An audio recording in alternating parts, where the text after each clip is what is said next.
안녕하세요. 이원재입니다. 5월 10일 금요일 이원재의 끝내주는 경제 라이브 시작하겠습니다. 임현택 대한의사협회장 이분이 페이스북에 이런 사진을 올렸어요. 16년 전에 소말리아의 의대 졸업사진입니다. 올리면서 뭐라고 썼냐면 커밍 순이라고 썼어요. 그 전날엔 뭐라고 썼었냐면 후진국 의사라는 표현을 썼었습니다. 무슨 얘기냐면은 정부에서 지금 의료 공백 때문에 외국인 의사도 외국 면허 소지자도 한국 와서 진료할 수 있게 하겠다 그러면서 예고를 했잖아요. 입법 예고를 했는데 근데 이 얘기를 듣고 아마 대한의사협회 회장께서 가난한 나라 흑인 의사들이 오면 우리 의료를 엉망으로 만들 거다 이런 얘기를 하고 싶었나 봐요. 자, 지금 이 얘기 듣고 여러분 어떤 기분 드세요? 불쾌한 기분이 드시면 선진국 시민이고요. 가난한 나라 의사들이 오면은 흑인들이라서 안 되겠네 이런 생각 드셨으면은 아직 후진국 시민입니다. 대한의사협회장이 하려고 했던 이 말을 한번 돌려서 제가 얘기해 볼게요. 만약에 프랑스의 의사협회장이 자기 페이스북에다가 6.25 당시에 우리나라 서울대 의대 졸업생 사진을 올려놓고 가난한 나라 후진국 의사들이라고 표현하는 거예요. 그러면 어떻게 될까요? 프랑스에서는요, 잡혀갑니다. 프랑스엔 차별금지법이 있어서 인종차별 혐오 발언 자체가 형사처벌 대상입니다. 프랑스만 그런 게 아니고요. 영국도 그렇고 덴마크도 그렇고 이 대부분 선진국들이 다 이런 법안을 가지고 있습니다. 그리고 미국 있잖아요. 미국은 전 세계에서 표현의 자유가 가장 폭넓게 허용되는 나라잖아요. 자유의 국가 아닙니까? 수정헌법 1조, 그러니까 헌법 제1조에 표현의 자유를 억제하는 법안을 만들면 안 되는 걸로 돼 있어요. 아예 그 법률을 만들지 못하게 하고 있단 말이죠. 그럼에도 불구하고 미국에서도 공인이 이렇게 인종차별 발언을 하면요, 그냥 그 자리에서 쫓겨나는 게 대부분입니다. 여론의 집중 포화를 받아서. 최근에 하버드대 총장이 물러났잖아요. 지금 대한의사협회장이 했던 이야기하고는 비교도 안 될 정도로 부드러운 발언이었어요. 그럼에도 불구하고 반유대주의자라고 여론의 집중 포화를 맞고 총장직 물러났는데요. 아마도 미국이었다고 하더라도 의사협회장이 이 정도 발언을 했다면 차별 발언이라고 지적받고 의사협회장 물러나는 건 물론이고 의사 자격도 유지하기가 굉장히 어려웠을 것 같습니다. 이런 나라들은 왜 이렇게 인종차별 발언을 처벌을 하고 가혹하게 대접을 할까요? 그게 국가 경제의 경쟁력이라고 생각하기 때문에 그래요. 다인종 국가이기 때문에 많은 인종들이 들어와서 그 재능을 펼치는 게 경제에 도움이 된다고 생각해서 그렇습니다. 글로벌 기업들 한번 생각해 보세요. 요즘 제일 잘 나가는 기업이 어디죠? 엔비디아예요. 엔비디아 CEO가 누구죠? 젠슨 황입니다. 대만 이민자 출신이에요. 그리고 마이크로소프트 CEO가 누구죠? 사티아 나델라잖아요. 구글은 순다르 피차이. 다 이민자 출신이고요. 심지어 프랑스의 샤넬 CEO도 얼마 전에 이민자 출신으로 바뀌었죠. 조금 더 거슬러 올라가면 애플 창업했던 스티브 잡스 있잖아요. 스티브 잡스도 시리아 이민자의 아들이에요. 이렇게 다문화 사회에서는 인종차별을 하지 않는 것이 그 다양한 인종적 백그라운드 가진 사람들이 재능을 펼쳐서 경제를 이끌어갈 수 있게 만들어주기 때문에 이렇게 인종차별을 발언 자체를 금지하는 겁니다. 우리나라는 어떠냐? 우리나라 지금 거주하고 있는 외국인 인구가 몇 명인지 아세요? 250만 명입니다. 작년 12월 기준이에요. 인구의 4.9%. 그러니까 거의 5%에 다다른 거죠. 그런데 인구의 5% 이상이 외국인이 거주하고 있는 나라를 보통 다민족 국가, 다문화 사회라고 부릅니다. 우리나라 이미 그렇게 된 겁니다. 여기 지금 외국인만 말씀드렸는데 이민자까지 합치면 국적 바꾸신 분들까지 합치면 훨씬 많아지겠죠.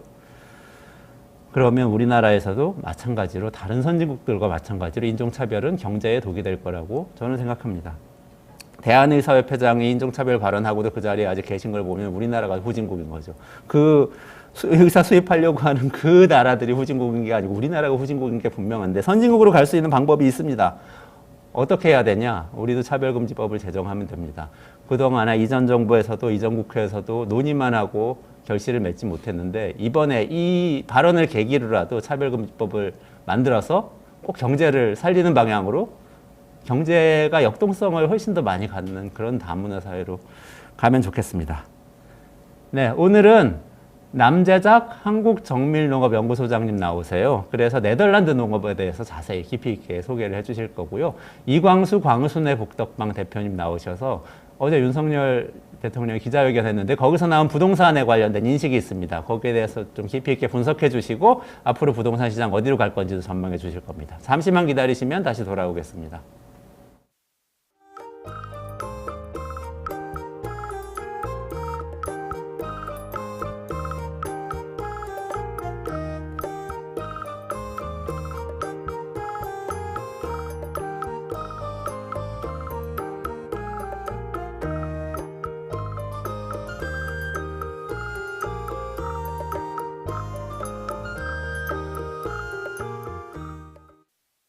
점상 런칭 기념 하반기 업종 전략 3인 3색 강연회 5월 25일 하반기 유망업종 전망은 사전 등록으로 선착순 100명 참여 가능. 김민준의 답은 AI 반도체, 최병훈의 반도체 대 2차 전지 비교 분석, 김봉만의 2차 전지와 조선 수익의 길, 점상 구독자는 강연회가 무료, 점상 구독자란 점상 추천주, 라이브 요약본부터 점상 강연회 참여 등 다양한 프리미엄 콘텐츠를 누릴 수 있습니다. 지금 점상을 구독하고 홈페이지에 등록하면 강연회가 무료! 점상과 함께하는 특별 강연회, QR코드를 인식해 확인해보세요. 네, 무명님 반갑습니다. 네, 지금 외국에서 이민자들 모셔와도 모자랄 판이에요. 맞습니다. 우리나라 인구 감소 너무 심각하죠. 리틀 테네시님 반갑습니다. 미국 계신 것 같아요. 테네시 사시나 봐요. 네, 엔지니어나 인도 출신 의사들, 엔지니어들 미국에도 많이 있다고 말씀 주셨는데 정말 감사드리고요. 네. 네, 이광수 대표님 오랜만에 나오십니다. 끝까지 좀 들어주시고 남재작 소장님도 환영해 주세요. 네, 남재작 소장님 이제 모시겠습니다. 이원재 끝내주는 경제 오늘 네덜란드 농업에 대해서 알아보려고요. 국내 최고의 전문가이신 남재작 한국정밀농업연구소장님 모셨습니다. 안녕하세요, 소장님. 안녕하세요. 네, 반갑습니다. 우리 지금 네덜란드를 우리가 담고 싶은 미래 농업의 모델로 많이 얘기하는데요. 그거 여쭤보기 전에 제가 어제 윤석열 대통령 기자회견하면서 들은 얘기가 있어서 너무 궁금한 게 생겨가지고 지금 꼭 여쭤보려고 했는데 하나만 여쭤봐도 돼요? 네. 농업에 대해서 잠깐 얘기가 나왔어요. 농업은 아니고 사실 농산물 가격이 이렇게 놔둬도 되냐, 어떻게 대책이 있냐 이렇게 얘기를 하니까 윤 대통령께서 농수산식품에 대한 장바구니 물가는 몇백억 원 투입해서 할인 지원하면 좀 잡힐 수 있고, 그리고 수입품에 대해서 할당 관세 운영 잘 하면 잡을 수 있다. 이렇게 말씀을 하셨는데, 이 코멘트에 대해서 어떻게 생각하시는지 전문가 의견을 좀 여쭙고 싶어요. 일단은 뭐 농업이나 아닌 물가에 대해서 관심을 가져주는 것 자체가 좀 고맙긴 하고요. 네네.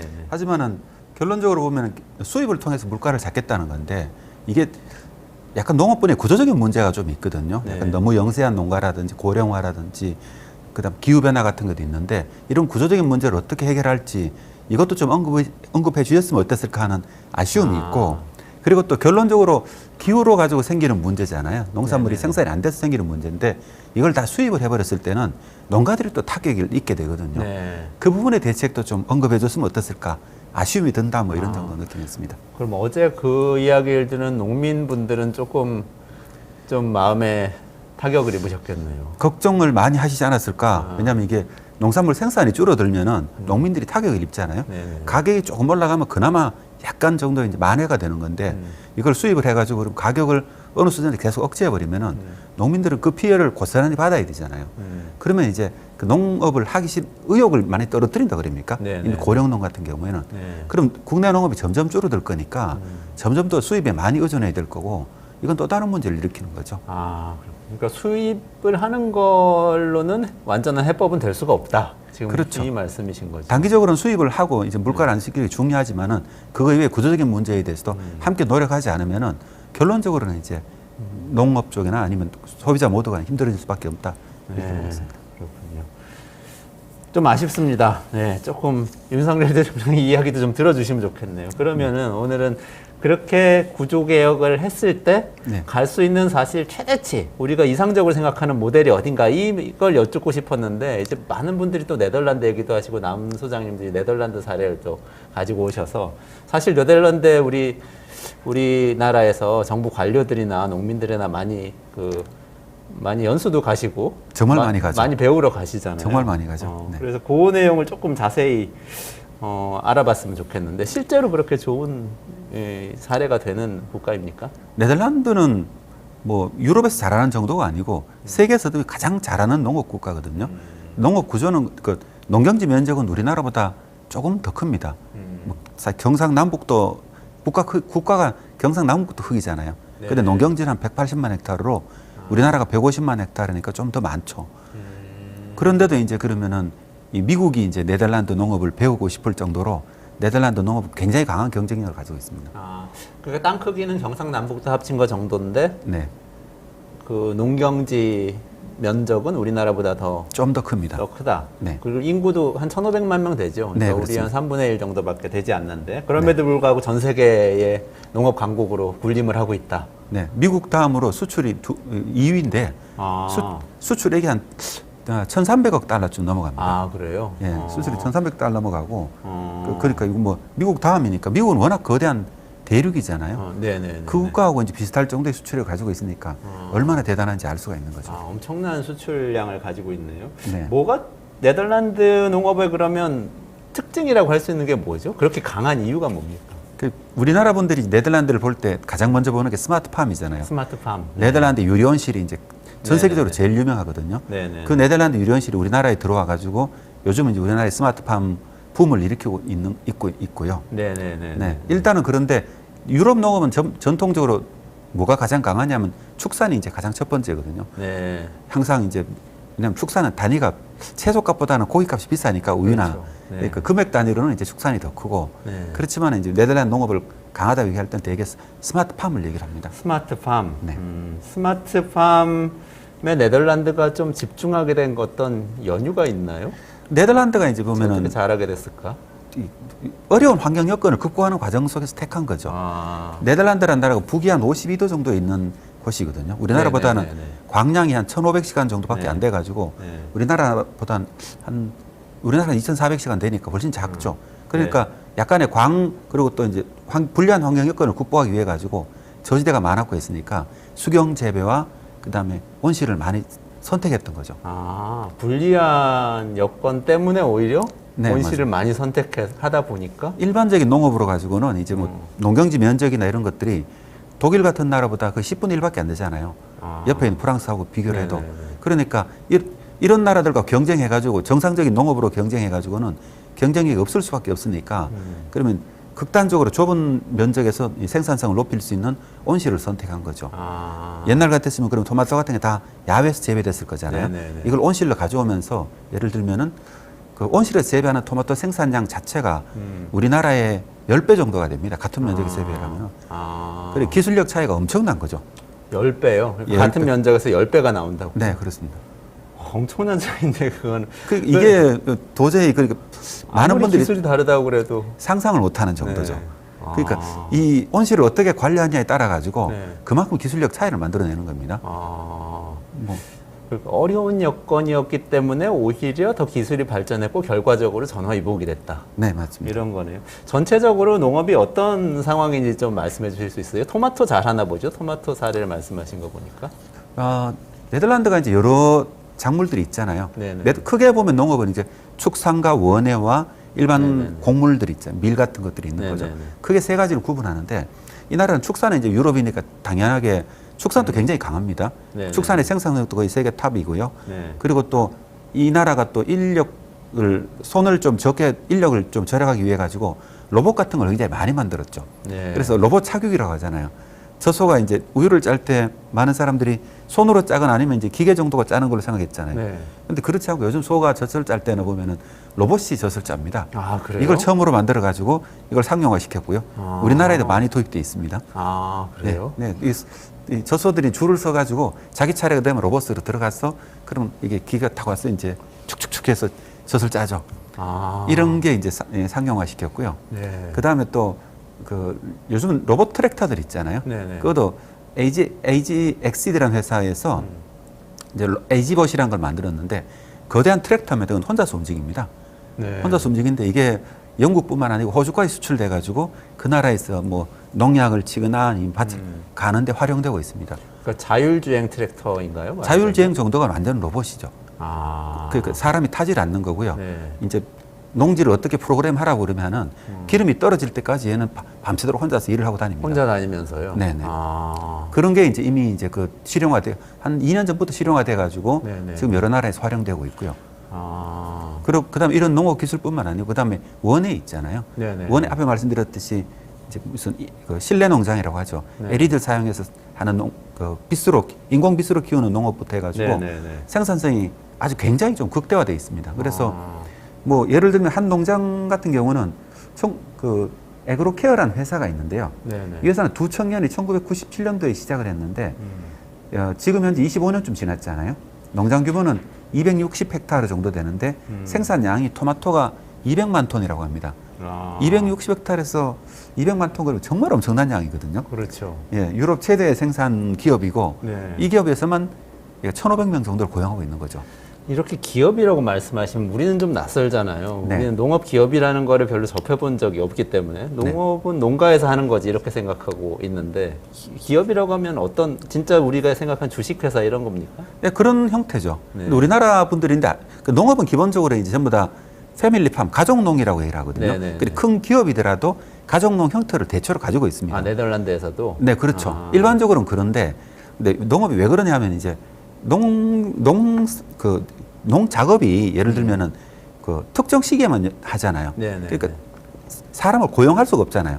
아. 일을 안 하는데 계속 월급을 줘야 되니까. 그러네요. 그러니까 이제 일반적으로 보면 많은 유럽에서는 동유럽에 있는 사람을 일시적으로 고용을 해가지고 몇 달씩 일하고 돌아가고 몇 달씩 일하고 돌아가고 이렇게 하는 거죠. 아. 이러니까 이제 일반적으로 주식회사로 성장하지 못하고 형태는 주식회사더라도 대개는 그 가족기업 형태를 가지고 있는 겁니다. 아. 그래가지고. 근데 이 정도쯤 되면 이제 고용이 1,500명쯤 되면은 이거는 가족농 범위를 벗어나가지고 네네네. 일반적으로 우리가 일반 기업으로 볼 수 있는 거죠. 아, 그러면 그 우리나라하고 좀 다른 점은 우리나라에서도 사실은 그 요즘 농가에서는 외국인 노동자들 일시적으로 네네. 고용해서 많이들 그 활용을 하시잖아요. 네. 그래 그렇게는 하고는 있고 가족농이긴 하고 우리나라도 그렇죠. 그런데 가족농이죠. 차이는 규모에 있는 겁니까? 그럼 아니 법인 형태 이런 거에 차이가 있는 건가요? 여러 가지 형태가 있고 일단은 규모가 이제 가장 차이가 나고요. 그래서 많은 분들이 또 네덜란드하고 사실 농업은 규모가 항상 결정한다고 제가 여러 번 말씀드렸는데 네네.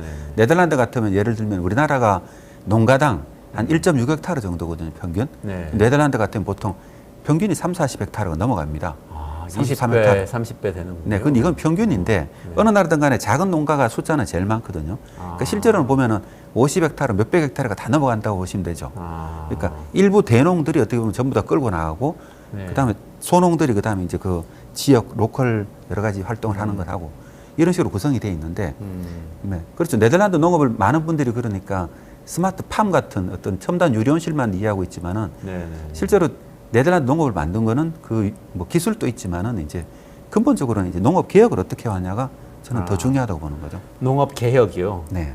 아까 말씀하신 일종의 개혁이라고 느껴지는 거는 네. 그 여건이 굉장히 안 좋아서 네. 기술에 굉장히 투자를 많이 했다. 온실에 투자를 하고 그래서 생산성이 예를 들면 토마토 같으면 우리나라의 10배 정도가 될 정도로 네. 기술이 많이 발달했다. 그리고 네. 트랙터, 그 로봇 트랙터 같은 로봇이 발달을 했다. 이런 것들을 이제 말씀해 주셨는데 그런 것들이 이제 개혁인 건가요? 근데 그런 게 발전을 해야 되잖아요. 네네. 예를 들면은 뭐 가족끼리 충분히 농사 지을 수 있는데 굳이 이게 큰 로봇이 필요 없는 규모 같으면은 굳이 그런 기계가 필요 없을 거잖아요. 네네. 이 나라도 마찬가지로 이제 그 농촌에서 인구가 줄어들잖아요. 이게 다른 산업이 발전을 하면서 예를 들면은 우리나라하고 비교를 하면 우리나라는 현재 면적은 똑같다고 놓으면은 우리나라 농가 수가 100만쯤 되잖아요. 네네. 근데 이 네덜란드 같으면 농가라고 하긴 좀 애매한데 어쨌든 우리가 농업 경영체로 얘기를 하죠. 뭐 기업 형태도 있고 아니면 일반 가족농 형태도 있고 그거는 불과 5만 3천 정도에 불과하거든요. 아. 그러니까 우리나라의 5%밖에 안 되는 거죠. 네네. 이 얘기는 무슨 얘기냐면은 인력을 많이 고용하면은 결국 인건비가 비싼 나라잖아요. 소득이 네. 높은 나라니까 이걸 감당을 못하니까 이걸 낮추기 위해 가지고 기계화의 압력을 받는 거죠. 자동화의 압력을 받는 거고. 네네네. 그러니까 여기에 다시 이제 집중적으로 투자를 했고 그게 다시 또 생산성을 올리고 이렇게 발전을 하는 겁니다. 그러니까 네덜란드가 지금까지 온 거는 어떻게 보면은 뭐 이 기술 투자를 그냥 하진 않잖아요. 네네. 어떤 이런 경쟁 속에서 치열하게 살아남으려다 보니까 그 유럽이나 독일하고 네네네. 프랑스, 영국에 둘러싸여 있는 나라잖아요. 네. 이런 구조화에서 살아남으려다 보니까 이렇게 발전한 거죠. 그래서 구조적으로는 어쨌든 그렇게 선순환이네요. 좀 처음에는 어려운 환경에 대응하다가 네. 조금 규모를 키우는 방향으로 가다가 네. 그러다 보니까 다시 또 생산성이 높아져서 더 규모가 커지고 네네. 이렇게 경쟁력이 생기는 이런 과정인데요. 조금 이제 자세하게 하나하나 좀 설명해 주시면 더 재밌을 것도 같은데요. 아까 네. 낙농하고 원예하고 일반적인 이제 곡물이나 네. 이런 부분 세 개 나눠 가지고 말씀하셨잖아요. 네. 근데 우리는 선입견은 또 네덜란드는 엄청 원예가 강한 거 아닌가? 이런 선입견이 있는데 아까는 로봇이 낙농업에 투입되는 거 말씀을 해주셔서 네. 각각 어떻게 되는지 조금 궁금한데요. 그러니까 전체적으로 보면은 만약 네덜란드 수출액으로 비교를 해보면요. 네네. 그 1위 수출품이 그 유럽은 대체로 낙농이 가장 세거든요. 유제품들이. 네. 그러니까 그 낙농 제품이 수출품 1위입니다. 2위가 이제 원예니까 원예 같은 거는 뭐 꽃 같은 거 이런 것들 있잖아요. 네네. 이거는 자국에서 재배하는 것도 있고 그다음에 아프리카 케냐 같은 데 재배를 해가지고 비행기로 실어와서 이제 수출하는 중개무역이죠. 중개무역. 이게 이제 네덜란드 수출의 한 30% 정도를 차지하는 겁니다. 3분의 1 정도. 30%? 꽤 네. 많네요. 꽤 많죠. 네. 근데 생각보다는 1,300억 달러에 34% 되니까 뭐 하긴 네. 우리나라 수출액이 88억 달러거든요. 네네. 농식품 전체가. 근데 이 차이가 나라는 많이 나네. 예, 1,300억 달러니까 네. 왜 비교가 안 되죠? 한 10배, 20배 갖고 15배 뭐 이렇게 네네네. 되네요. 엄청나죠. 되네요. 네. 네. 그중에 3분의 1 정도는 중개무역이고 중개무역이죠. 그렇지만 3분의 2는 어쨌든 자국의 생산에서 하는 거고. 그렇군요. 네. 그다음에 이제 그 자기들이 그 채소 재배하는 것들, 스마트팜 재배하는 예, 이런 베지터블류 있잖아요. 이런 것들이 있습니다. 네네. 그게 과일류도 있고요.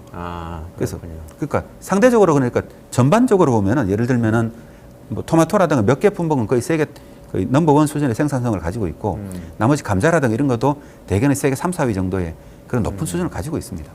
그래요. 그게 놀라운데 저는 네. 예를 들어서 뭐 원예 같은 거는 네덜란드가 강할 수도 있을 것 같아요. 뭐 네. 그런 튤립이든지 뭐든지. 근데 예를 들면 미국하고 비교를 하면 미국이 뭐 많은 부분에서 1위겠지만 미국 농업 그렇지만 거기 필적할 정도로 막 가는 작물들이 있다는 거잖아요, 네덜란드에. 네, 그렇습니다. 그게 정말 놀라운 것 같아요. 미국은 그렇게 땅이 광활하고 그런데.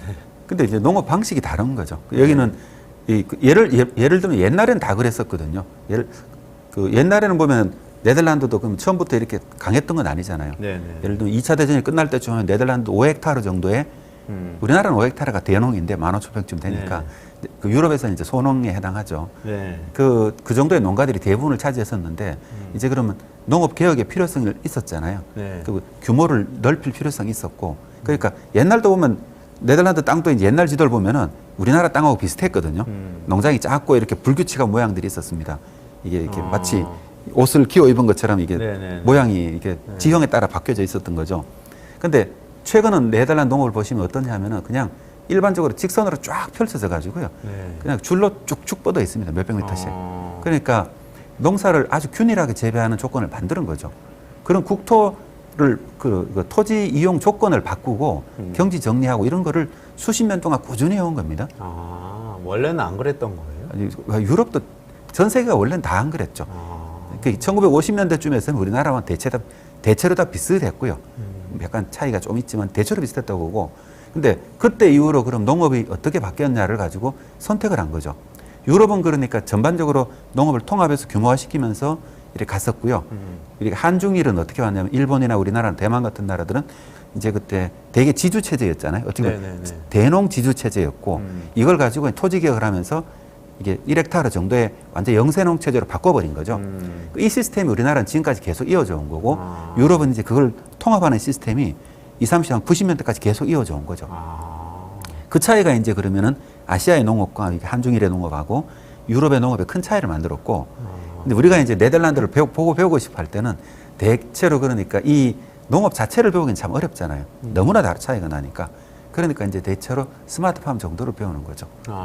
아니 저는 예전에 네덜란드 출장 갔을 때요. 네. 암스테르담 가가지고 기차를 타고 로테르담을 가는데 네. 기차 타고 가는데 양쪽에 광활한 농지가 쫙 있더라고요. 그래서 이 나라는 뭐 작은 나라지만 엄청 광활한 농지가 있어서 환경이 좋구나 이렇게 생각했는데 그게 만들어진 거라는. 다 만들어졌습니다. 그 옛날에 지금 보던 풍경이 뭐 지형이 다르겠지만은 이게 한 50년, 60년 전에 네덜란드를 갔으면 비슷하게 봤을 거들이 아기자기 아름다운 모습들 있잖아요. 네네. 이런 농촌을 봤을 텐데 요즘은 네덜란드 가면 그런 맛은 하나도 없잖아요. 그냥 광활하게 쭉쭉 뻗어 마치 미국을 보는 듯한 그런 농업을 보는 거죠. 부단한 개혁의 결과군요. 예, 그게 농업이라는 게 사실 이게 뭐 몇 년 만에 바뀌지는 않거든요. 네. 토지라는 게 그렇잖아요. 소유주가 바뀌고 그다음에 농지를 합쳐가지고 하나로 만들고 평탄화시키고 하는 작업들이 대체로는 수십 년이 걸리거든요. 이런 걸 가지고 꾸준하게 해온 게 어떻게 보면 유럽의 농업인 거고 네, 네. 우리나라는 사실 그게도 우리나라도 80년대, 90년대에 농지 정리를 하긴 했었거든요. 좀 평탄하죠.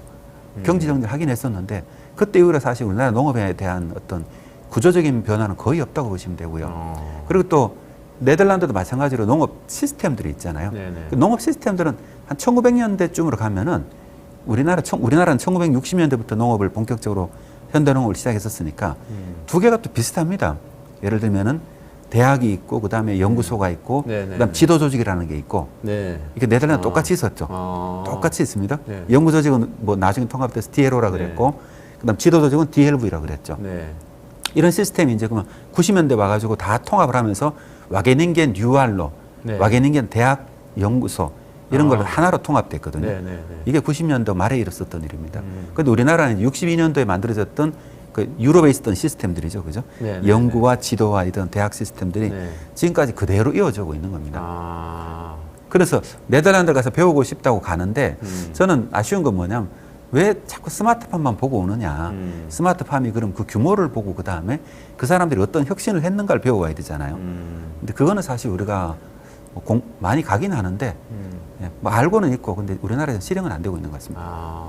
아니 저는 그 와게닝겐 대학 말씀을 하셔서 네. 기억이 났어요. 전에 네덜란드 대사관에서 한번 발표하시는 거 본 적 있어요. 네. 그 대사님이 설명해 주셨던 것 같은데요. 자기네 농업 중에서 푸드밸리를 와게닝겐 대학하고 산하 클러스터 얘기하면서 또 푸드밸리 홍보를 그렇게 열심히 하시더라고요. 그게 네. 그렇게 성공한 모델인 건가요? 그렇죠. 근데 그 시스템이 만들어지면서 예를 들면 와게닝겐 대학하고 그다음에 그 농촌 우리 지금 농촌진흥청이죠. 우리나라 나가면 그 DLO라는 조직을 합쳤잖아요. 그러면서 이제 그 리서치 센터를 그 헬더랜드라는 주의 그 리서치 센터들을 만들고 하면서 주변에 있는 기업들이 외국 기업들이 한 1,500개 정도 그 들어왔다고 합니다. 그 주변으로 가지고. 그래 엄청난 어떤 하나의 클러스터가 만들어진 거죠. 농업 관련 기업. 농업 관련 기업들. 예를 들면 우리가 아는 어지간한 대기업들은 네. 미국의 카기르 이런 대기업들은 거기 다 들어와 있는 거죠. 아, 그래서 그러니까 네덜란드 농민들이 거기 들어간 게 아니고요. 아니죠. 이게 그게 그 클러스터가 그 어떻게 보면 뭐 4년 복합체라고 합니까? 네네. 산학년 뭐 복합체죠. 네, 복합체. 그래서 이거 예를 들면 미국에 실리콘밸리가 있다 치면은 네. 이걸 여기서는 이 클러스터를 푸드밸리라고 부른 거죠. 아, 그래서 그게 이제 푸드밸리였고 여기에서 그러면은 예를 들어 외국 회사들이 첨단 기술들을 바로 실험하잖아요. 네네. 예를 들면은 뭐 이게 보통 연구하고 현장이 따로 분리돼 있잖아요. 네네. 하지만 여기서 네덜란드의 특징은 뭐냐면 그 실증하고 연구하고 동시에 다 일어나는 거. 네. 이걸 가지고 이제 우리가 얘기를 할 때 뭐 그런 용어들도 쓰지 않습니까? 네네네. 뭐죠 이거 이게 실험하고 동시에 한다 해서 리빙 랩 방식이라는 거. 네네네. 그런 방식으로 예를 들면 이게 별도로 있었는데 농촌 현장에서 연구와 실증과 이걸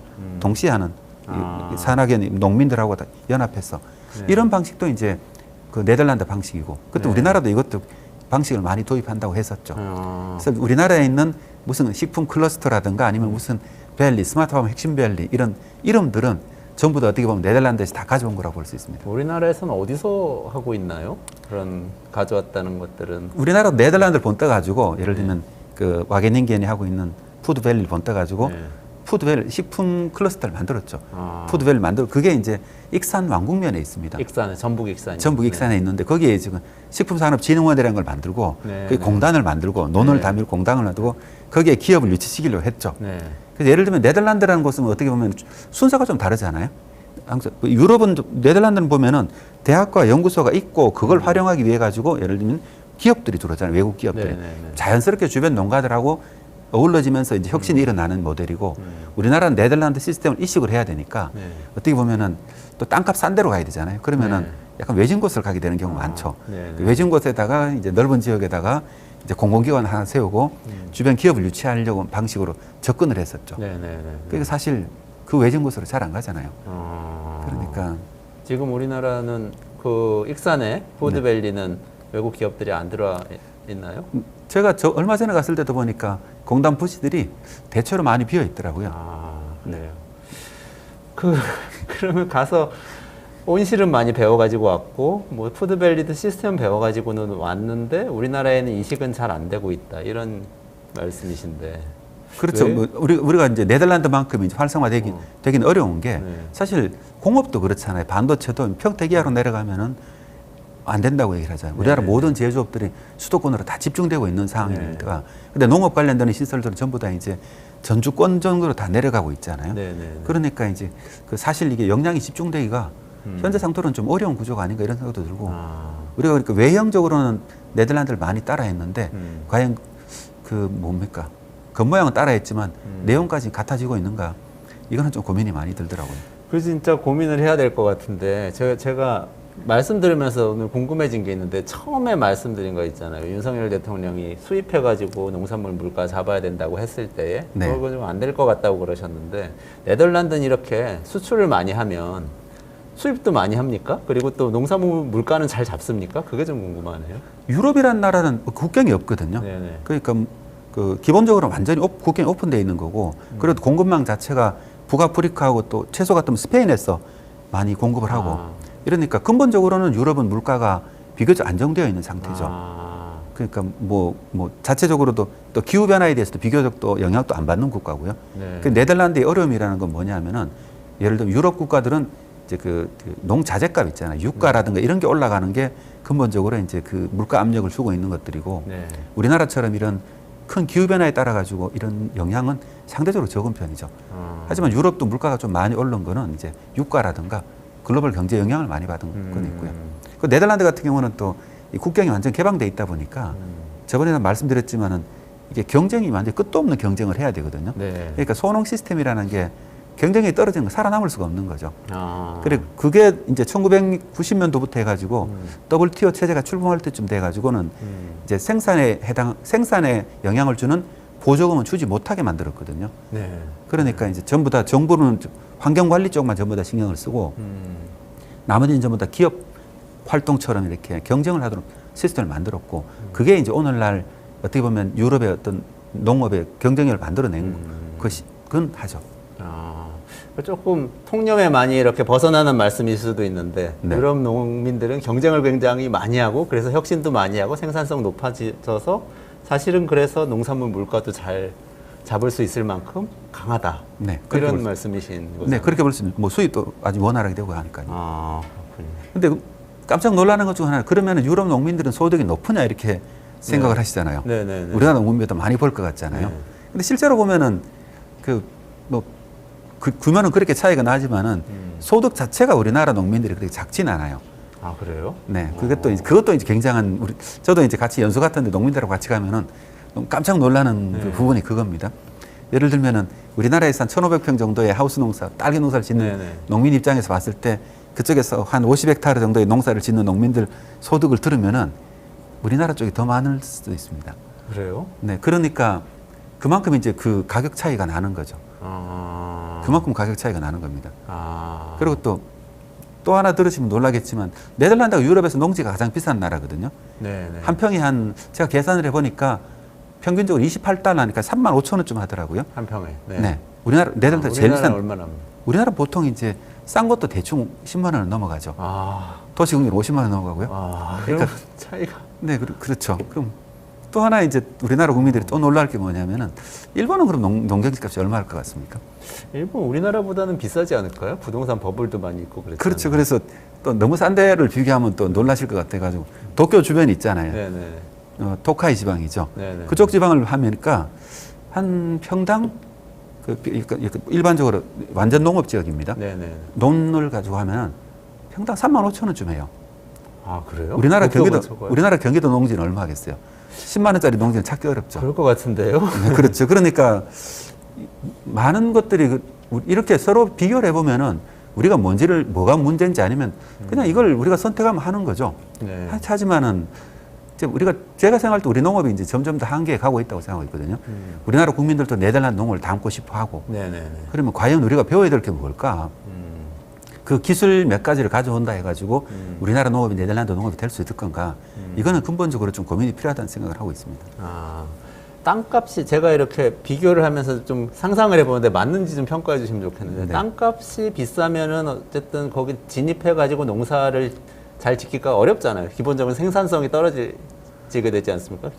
단위 그 투자 비용이 높아지니까. 그래서 그런 기존에 게 농사를 있는 거죠. 짓는 분들은 땅값이 높으면 무슨 문제가 있냐면은 새로 농업에 진입을 못 하잖아요. 말씀하신 것처럼. 네네. 그 외에 또 기존 농민이 농경지를 넓히고 싶어도 넓힐 수가 없는 거죠. 아, 규모화가 안 돼요. 규모화가 안 됩니다. 아. 그러니까 우리나라 농업이 이제 어떻게 보면은 1헥타르, 1.6헥타르에 딱 갇혀버렸고 이대로 고령화 그대로 진행되고 있는 거죠. 아. 제가 굳이 이런 얘기를 하는 것도 왜냐하면 이게 이런 문제를 계속 놔두면 이게 아까 물가 문제 말씀하셨잖아요. 네네. 그리고 유통시장이 문제가 없다고 얘기를 하는 게 아니고 네. 왜 유통시장이 그렇게 형성됐냐면 근본적으로 우리나라 농가들이 너무 작고 너무 많다 보니까 네. 이런 구조를 받쳐주려다 보니까 유통시장이 이렇게 형성되는 면도 있거든요. 아. 그리고 이쪽 문제를 풀려면 이쪽도 같이 풀어야 되는 겁니다. 네네. 절대 이쪽만 안 풀린다는 겁니다, 이게요. 어. 그래서 우리가 좀 근데 이 문제는 1, 2년 노력해서 되는 게 아니거든요.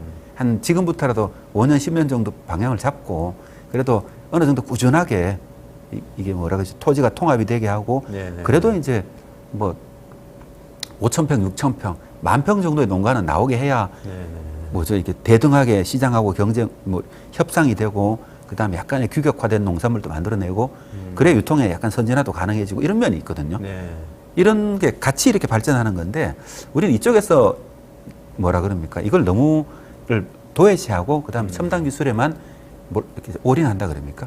배우면서 우리가 가지고 있는 문제를 해결하려고 하다 보니까 유통 문제 해결하고 싶어 하는 거죠.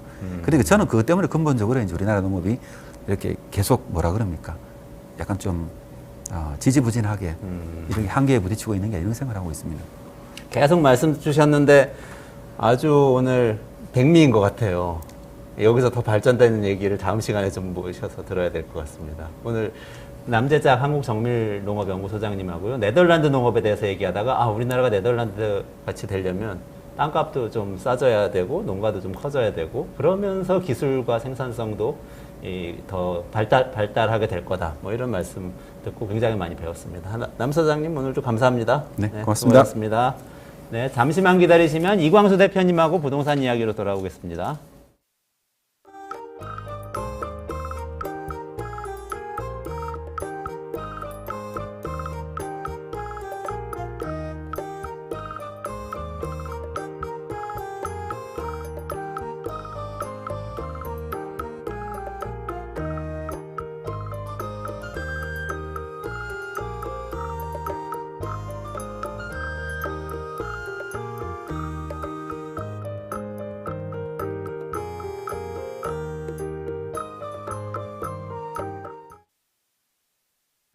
형사 벌칙 대상 행위 금융위는 여보세요? 결과 발견된 뭐 맨날 똑같지. 형사 벌칙 시간 없어. 대상이 되는 행위 보아야 함. 나 시험 한 달밖에 안 형사 남았어. 규정 4조고요. 수정명령 문제는 또 언제 형사 푸냐. 규정 제27조입니다. 응. 지금 먹으려고.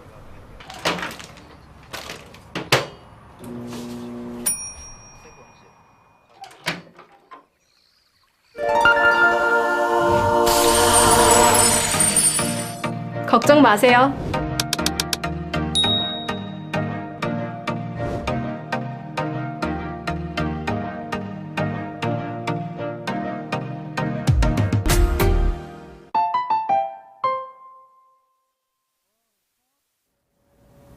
네, 이원재 끝내주는 경제, 끝내주는 인터뷰 시간입니다. 오늘 부동산 이야기 들으려고요. 또 최고의 전문가 이광수 대표님 모셨습니다. 네, 어서 오세요. 안녕하세요. 안녕하세요. 네, 잘 지내셨어요? 네.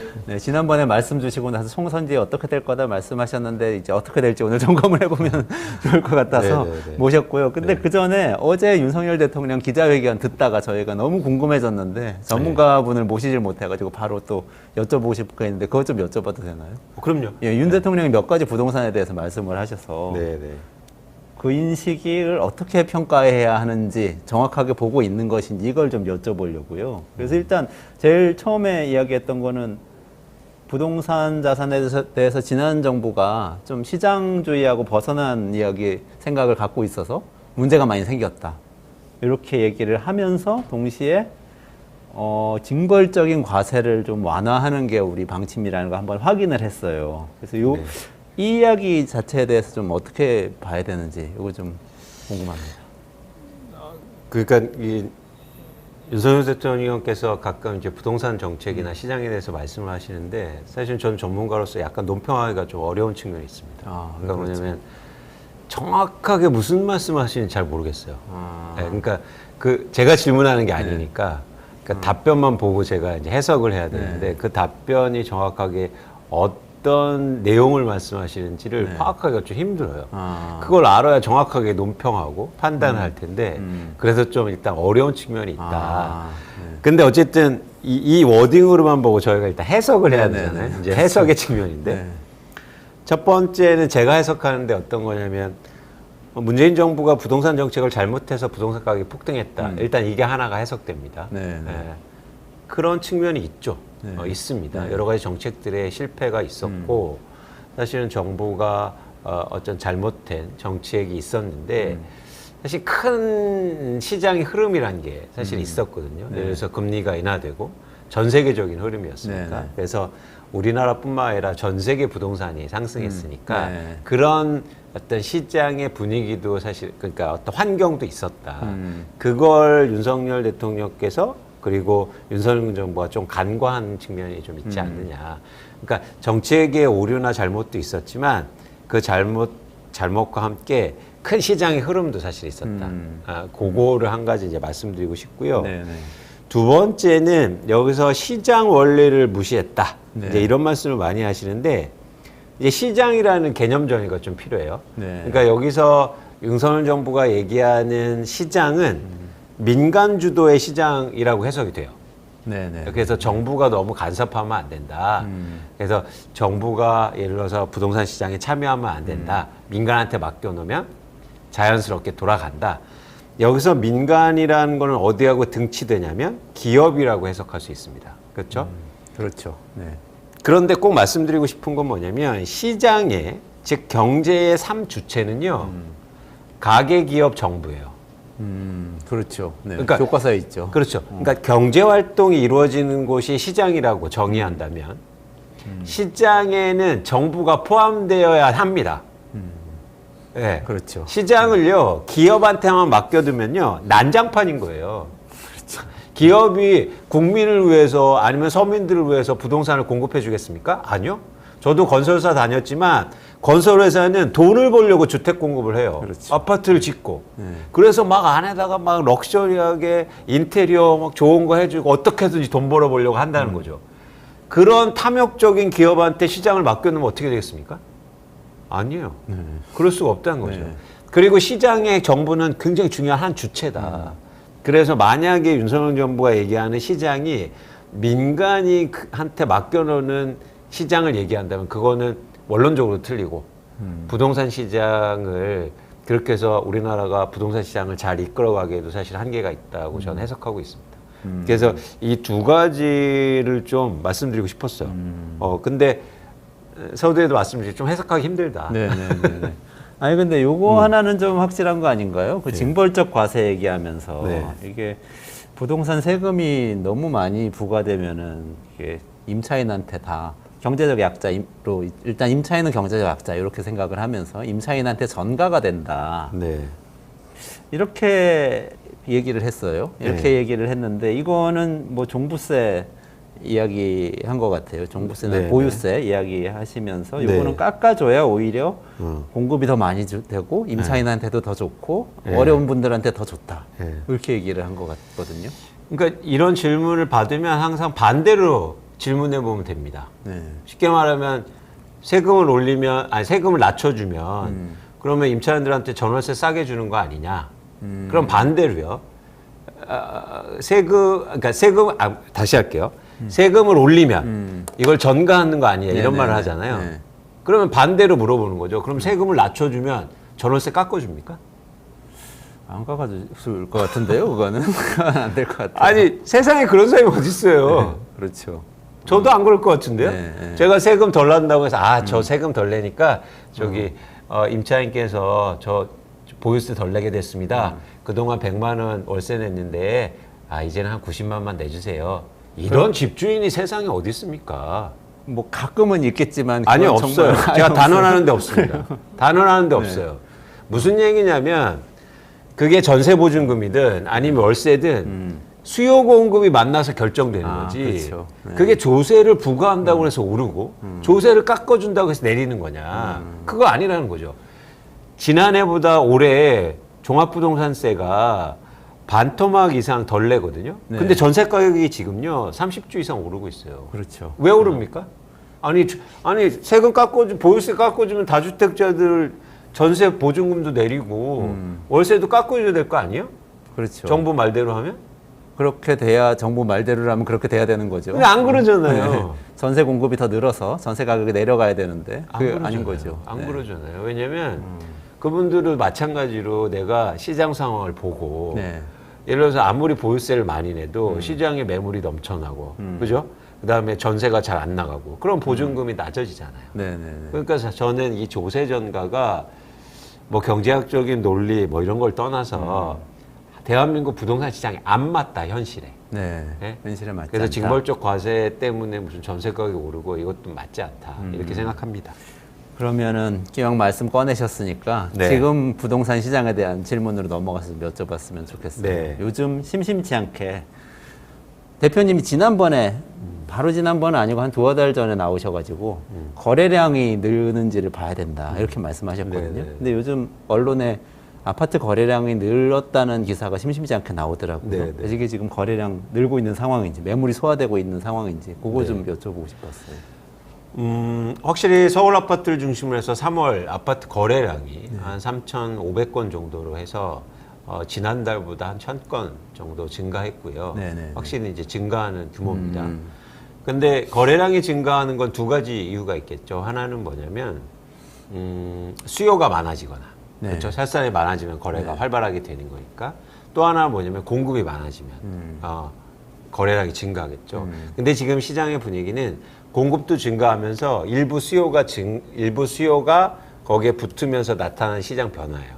그래서 어쨌든 의미 있는 시장 변화인데 제가 보는 건 단기로 보는 게 아니라 조금 더 긴 흐름으로 볼 때 지금 거래량 증가가 추세적일 거냐를 질문해야 되잖아요. 네네. 그러기 굉장히 힘들다.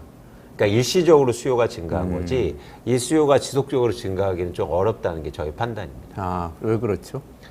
두 가지 원인인데요. 지금 수요가 증가한 건 뭐냐면 어떤 수요냐면 실수요예요. 그러니까 실수요는 매년이라고 규정하기 좀 어려울 수도 있지만 매년 어느 정도의 일정한 수요를 집을 살려는 사람들이 있습니다. 네, 네. 내가 쓰려고 하는 수요. 네. 근데 이게 나 집을 언제 사야지? 이런 결정을 한다는 거죠. 그분들이 올해 상반기에 특히 1분기에 내 집 마련해야지 이런 분들이 많았어요. 그건 뭐냐면 예를 들어서 뭐 신생아 대출 영향도 좀 있었던 것 같고 네네네. 그리고 시장에서 하던 뭐 공급 감소라든지 전세 가격 상승이라든지 이런 어떤 이슈들도 네. 좀 있었던 거고 그러다 보니까 빨리 집을 사야겠다라는 실수요자가 일시적으로 증가한 거 있었거든요. 네. 근데 이 실수요자의 특징이 있습니다.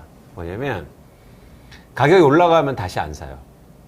아, 네. 네. 가격을 계속 밀어 올리면서 사지 못한다는 거죠. 네. 그래서 예를 들어서 거래량이 증가해서 집을 팔려는 사람들이 호가를 올리고 가격을 올리면 다시 수요는 줄어들 거예요. 아, 그러니까 실수요자의 반대말은 투자를 위해서 사시는 분이겠네요. 투자자. 그렇죠, 그러면 그렇죠. 투자자라면 가격이 오를 때 올라타서 그냥 더 오를 거니까 그렇죠. 살 수도 있지만 그렇죠. 내가 들어가 살 집이라면 그렇죠. 가격이 오르면은 사기 어렵다. 맞습니다. 아. 그게 뭐냐면 일종의 그 집을 살 수 있는 어떤 능력도 사실 줄어드는 거죠. 집값이 오르면. 네네. 그러니까 사실 실수요가 줄어들게 되면 제가 예상하는데 예를 들어서 뭐 4월은 지났지만 4, 5, 6, 7 이렇게는 거래량이 3월보다는 감소할 가능성이 커요. 그렇게 되면 그 강력한 시그널이죠. 뭐냐면 수요가 다시 줄고 있겠다. 그리고 왜 이런 현상이 나타나냐면 근원적으로 부동산은 사용하면서 투자가 가능한 유일한 자산이기 때문입니다. 그래서 실수요도 있고 투자 수요도 있어요. 근데 지금 시장은 실수요가 움직인다. 근데 실수요가 지속적으로 증가하기는 한계가 있다라는 게 저희 판단입니다. 일시적으로 증가할 수 있어요. 네네. 그 원인 파악은 사실은 저희가 명확하게는 할 수는 없지만 네. 그분들이 특히 3월에 좀 많이 샀다. 그러다 보니까 특징적인 현상이 평수가 적은 것들의 거래가 증가했어요. 쉽게 말해서 규모가 적은 것. 네네네. 규모가 적으면 아파트 가격의 절대 가격이 낮죠. 네. 그리고 상대적으로 실수요가 감내할 수 있는 네, 금액대니까 그러다 보니까 상대적으로 소형 평형의 아파트들이 거래가 많이 된 게 그 네. 예로 저희가 볼 수 있습니다. 증거. 그게 그 신생아 대출 관련해서 움직인 건 아닌가요, 또? 일부 그런 가능성이 있죠.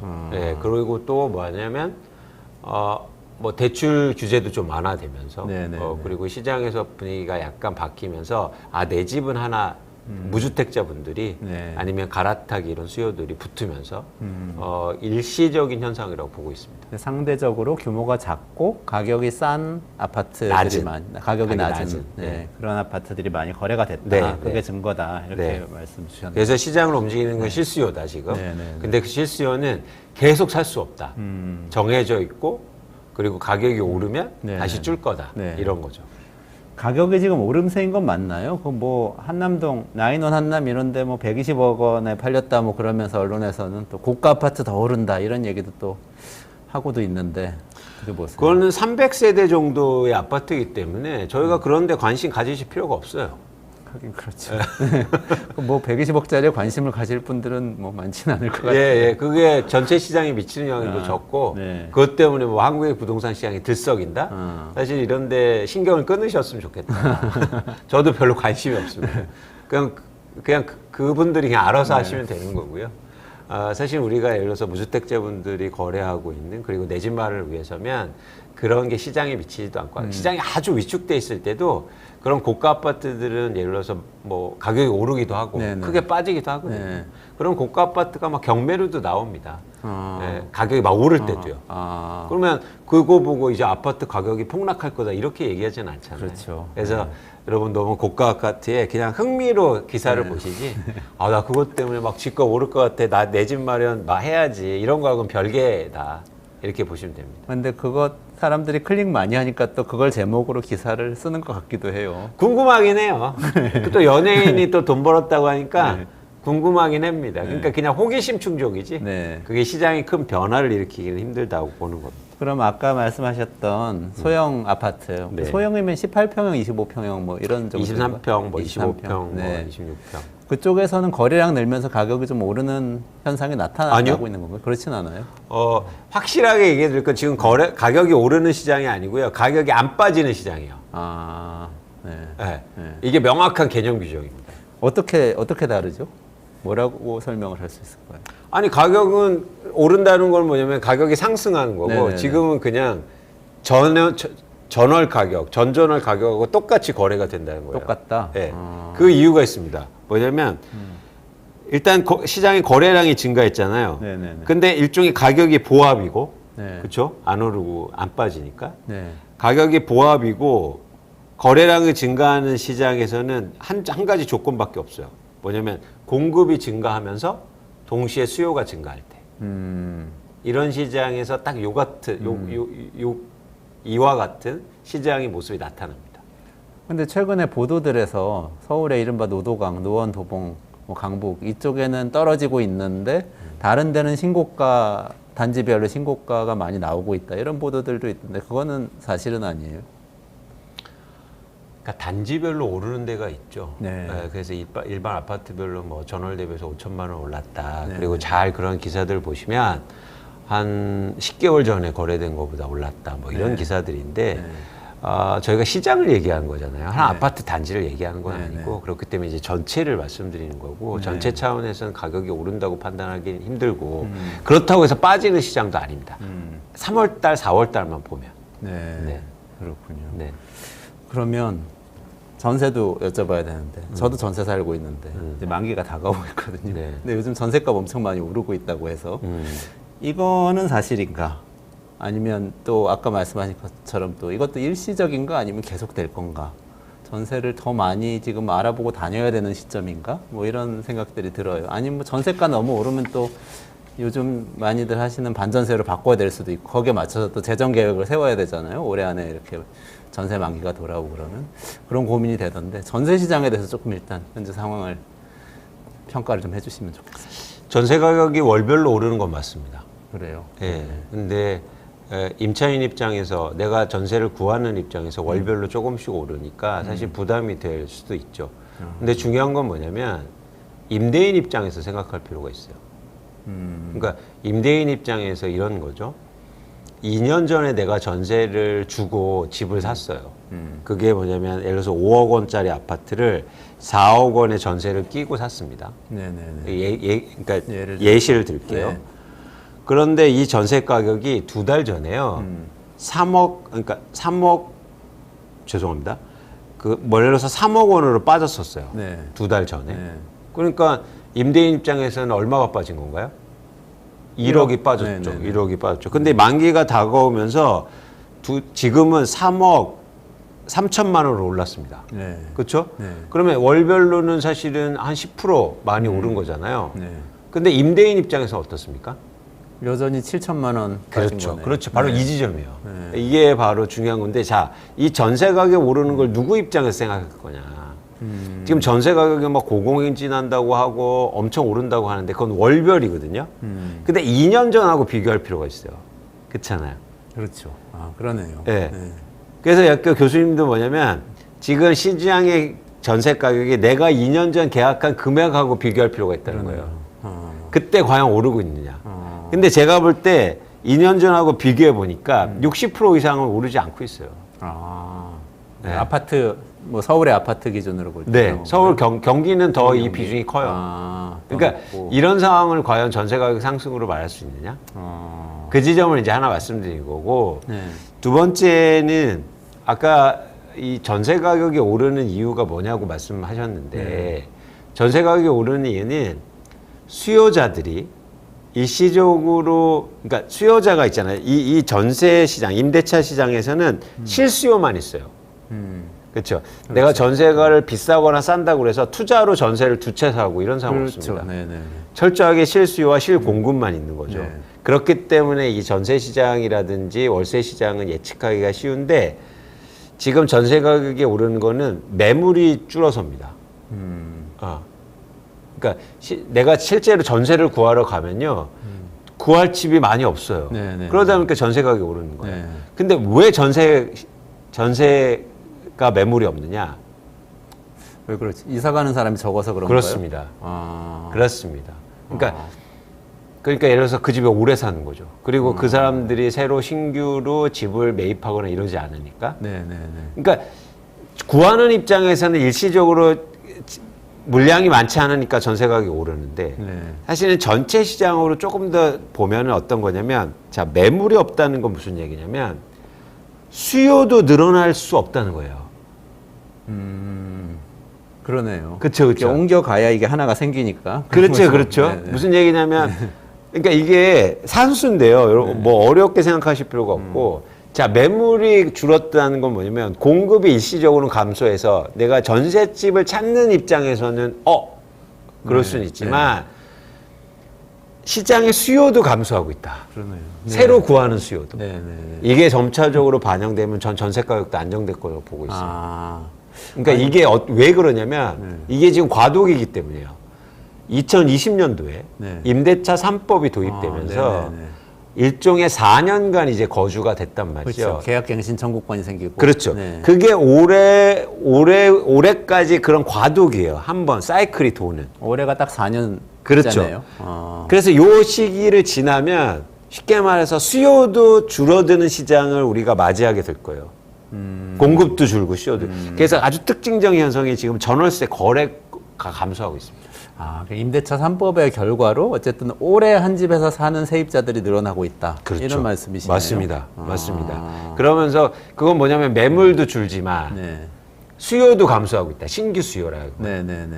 그러니까 근데 신규 수요는 그러니까 신규 수요가 다른 데서 좀 유입되는 게 있으니까 일시적으로 매물이 주는 효과가 갖다가 지금 전세 가격 상승을 일어나는데 이 시스템이 정착이 되면 네. 그리고 시장에서 한번 사이클이 돌면 우리나라 전세 가격 그리고 임대차 시장이 전 굉장히 안정될 것으로 보고 있어요. 아, 그러니까 4년이 지나야 한 사이클이 돌고 시스템이 안정되는 거다. 그렇죠. 이렇게 그래서 딱 말씀하시네요. 이제 고비거든요. 딱 올해네요. 이 시점이거든요. 일부 언론에서 기사를 보니까 또 이게 4년 차이기 때문에 올해 갑자기 집주인들이 다 전세 가격을 올리자고 요구를 할 거다 이런 기사도 있더라고요. 4년간 못 올렸기 때문에 뭐 그런 얘기인데. 4년간 못 올려서 2020년도에 가장 많이 올렸어요.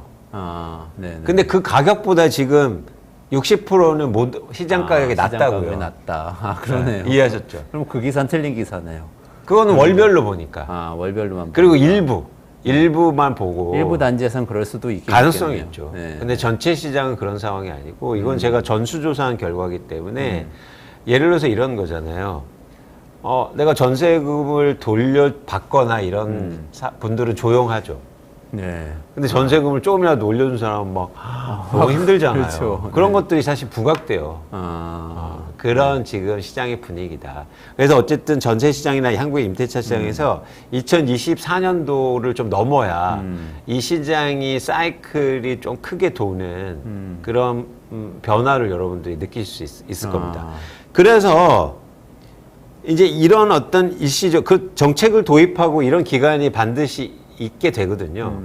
이런 것 때문에 임대차 보호법 없애야 된다. 이런 얘기는 안 맞는 거죠. 이거를 충분히 검증해 보고 한 사이클이 도는 거를 느껴야 되는데 아직 그런 게 아니거든요. 그러네요. 네.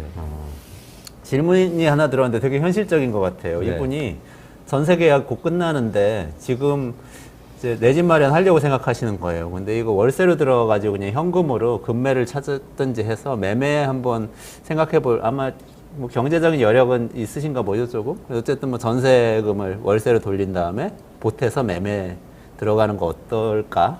이런 질문을 하셨어요. 아주 구체적인데 수도권이신 것 같고 네. 제가 보기에 아니 그런 전략을 갖고 계시고 그런 고민한다는 건 매우 좋습니다. 아, 네, 네, 그리고 저는 시장이 매매 가격이 하락을 전망하고 있기 때문에 네. 그런 기회를 보신다는 거, 그건 그런 기회를 기다려야지 네. 이렇게 생각하시는 것 자체가 전 너무 좋아 보여요. 아. 당연히 그러셔야 된다. 아. 근데 그게 여러 가지 방법이 있겠죠. 네. 예를 들어서 월세로 살아서 목돈을 마련한 다음에 기회를 보는 거하고 예를 들어서 전세를 들어간 다음에 전세 담보 대출을 받으셔도 되거든요.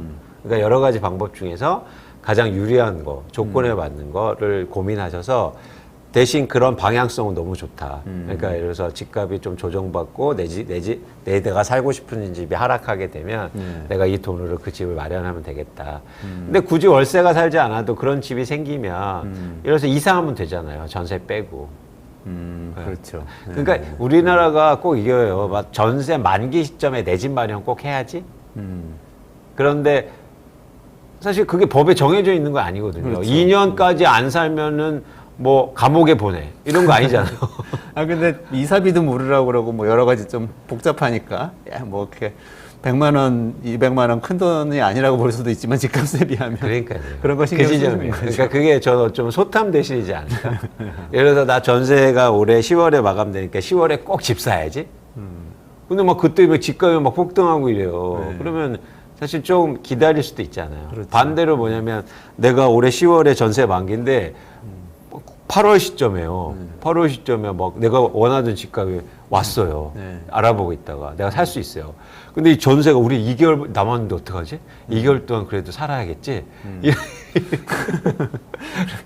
그렇게 이건 아니라는 생각하시죠? 거죠. 네, 그건 아니다. 예, 유연하게. 네. 유연하게 대응하셨으면 좋겠다. 네, 이분 아마 현실적인 고민 이런 거일 수도 있을 것 같은데요. 전세금이 지금 일시적이지만 어쨌든 막 오르는 것 같잖아요. 아.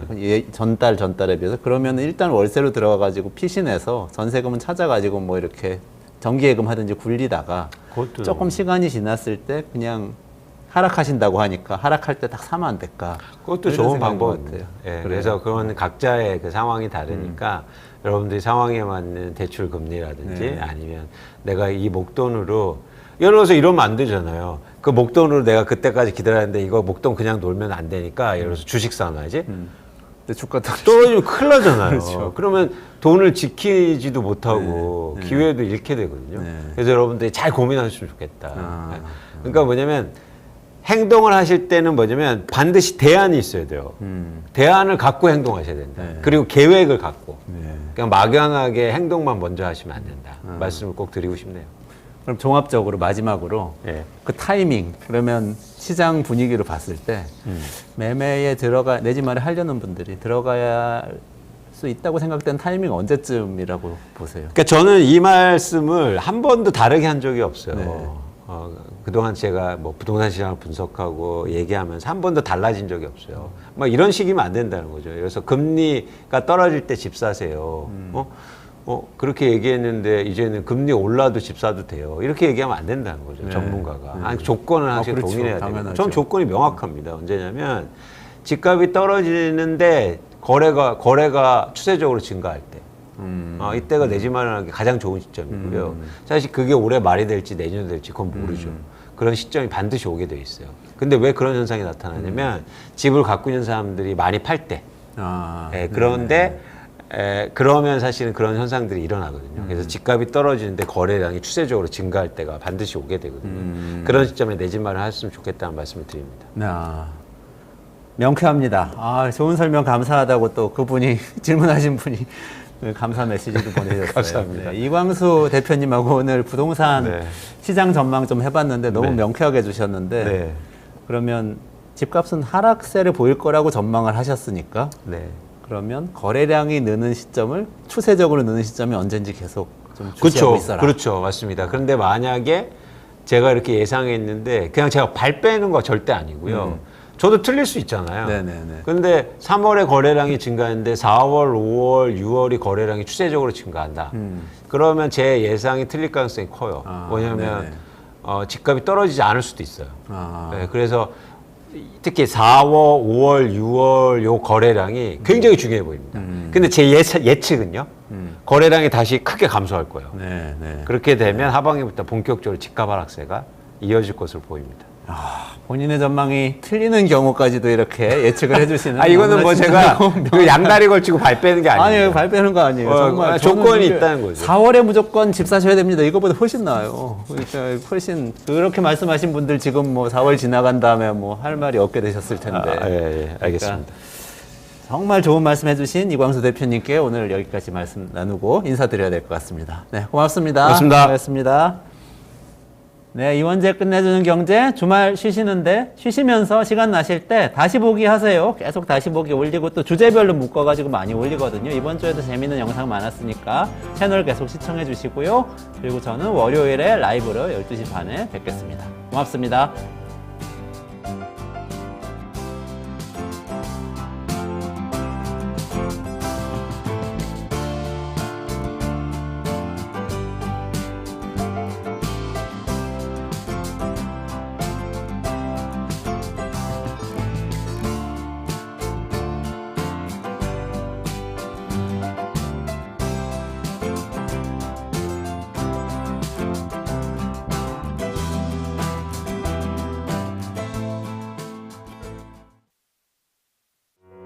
우리아이 재단에서 뜻을 함께할 정기 후원자분들을 기다립니다.